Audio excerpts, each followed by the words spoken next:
All right, butterfly. There's definitely a roster, so I'll break it down and then we'll extend on it. But in that last reading, y'all saw my shadow in real time. But Black is okay, okay? She does stuff like that. Black, that's how she broke my computer. I think she be after my technology. Like, she has something against y'all, okay?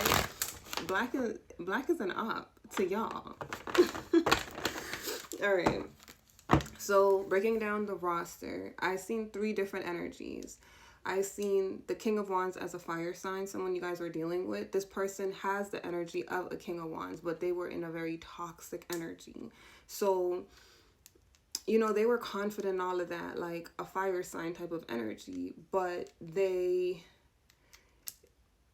still had some lack in them and wounds. Their confidence was like a false sense of security. It came from other people's validation, but they would tell themselves that they don't care about what other people think, and to a degree they don't. That's why it's like, it is but it isn't, you get me? And I see this fire sign, this person, as a twin flame, right? But they don't have to be they don't have to be a fire sign, but that's how twin flames are. So it would make sense. This person is a natural King of Wands, because this storyline right now with graduation is the Queen of Wands, right? So with the Queen of Wands, she's coming into union with her King of Wands. She could have had that opportunity with her twin flame, but her twin flame ruined it, right? So that twin flame is now reminiscing on the past, what he could have had. He's seeing her rise. He's seen her rise. And he remembered the plans that they had. She continued anyways, and she became everything that they were supposed to be, a part of her abundance. They want to come back. Now, we also have that King of Swords. That King of Swords is the counterpart. He is transforming.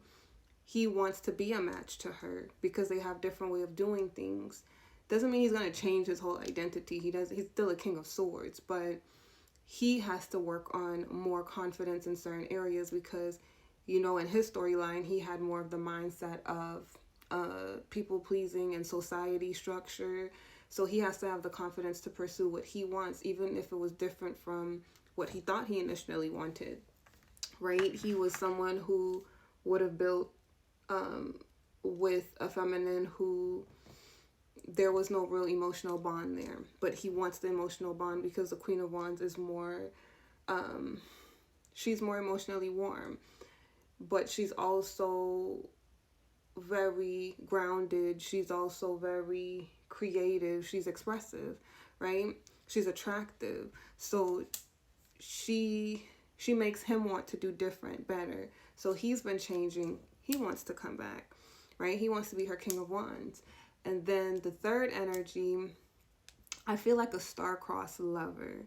So I don't really explain more of that, but I will. I'm going to start breaking down these connections to you guys after the holidays because my kids are coming and I'm about to just get real busy, but I am writing them down. So the star-crossed lovers is a relationship where it's like there's a lot of love there, but it's circumstances, things like that stop the connection from coming together. I feel like there's a star-crossed lover who wants to be this feminine King of Wands, but he's still not ready, right? Like he has regrets maybe of fumbling her. Like the energy died between them, the momentum, the attachment, the time that they were supposed to attach to her, they withdrew their energy, not necessarily because they were being toxic, but they were afraid. So them being afraid, they see things differently now, but they're still needing to grow. And they could have acted out from a place of jealousy and insecurities, and they weren't really looking at the fact that them withdrawing their energy could have been the thing that made her walk away, right? So it's like everybody kind of villainized this feminine. They didn't see her for who she really was. They misunderstood her, but now she is being understood differently, right? She's being seen differently, and these masculines can feel that she's about to be taken. She's about to be taken off the market. Somebody coming to get that. Spirit is sending it in, right? It's time for this feminine because this feminine has been through a lot. This feminine has worked very, very hard on her journey. She's listened. She's been obedient to her calling, the universe, right? She's worked on herself. She's done inner work. There is a reward for the inner workings that you do. And a lot of people give up on the journey, they give up on themselves, but this feminine hasn't. So everything that she's receiving, she deserves it because she put in the work for it. It don't matter who don't like it, it don't matter who feels what about it, she deserves it. And the universe is going to show her how much she deserves it, right? So now I hope that gives you guys clarification on the roster. So let's kind of get a continuation of what's going on. All right, tell us more about that energy, Holy Spirit, Angel, guys. These energies being projected at this feminine. What are their intentions? What do they want? We have Queen of Swords, so they want to have a conversation with her. Some people want to clear some things out, get some things off their chest, right? Like maybe there's things that was never said, but I feel like communication is coming in.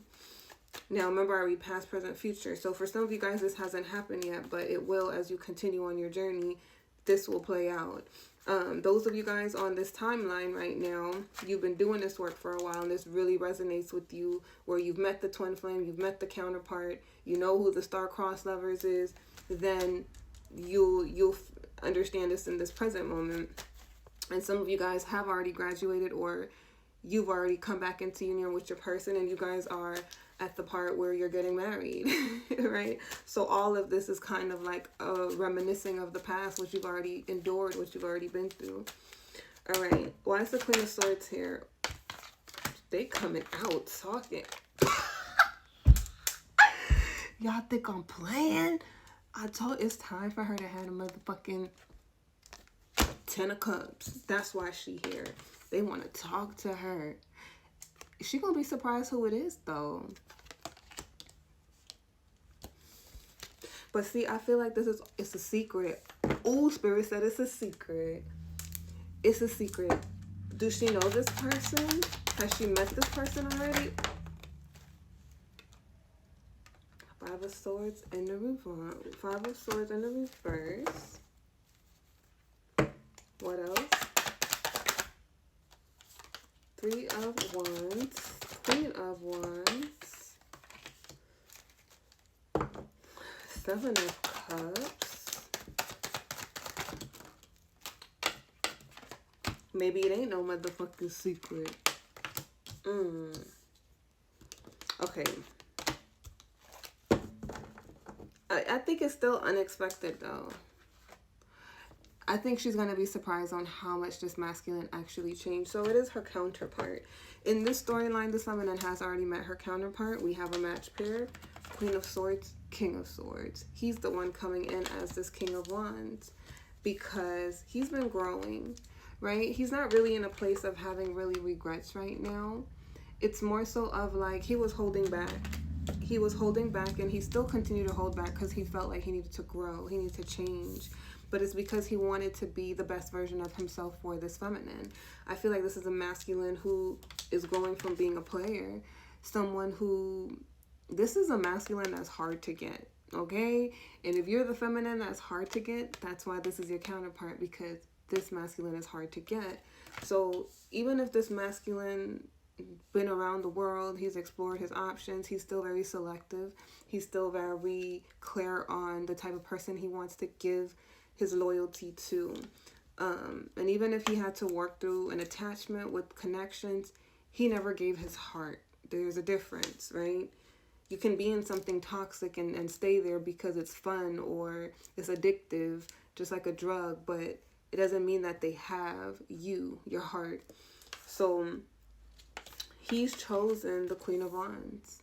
And we know who the Queen of Wands is, right? Which is still this Queen of Swords. He's chosen her. But I do feel like this Queen of Swords is the person he was dealing with in the past, where someone that at one point felt like a match to him, that relationship has crumbled. So if this masculine is taking any little bit of time, it's just because he's trying to clear out that. But he's coming back changed. He's not giving her, this feminine, the toxic version of himself. So it's the counterpart that's coming in. He's going to be the one to drop at her doorstep. But that's what I have for you guys. If it resonated with you, give me a big fat thumbs up. Thank you guys for being patient. And readings are coming. I'm going to finish one more, and then we're going to get into the personals.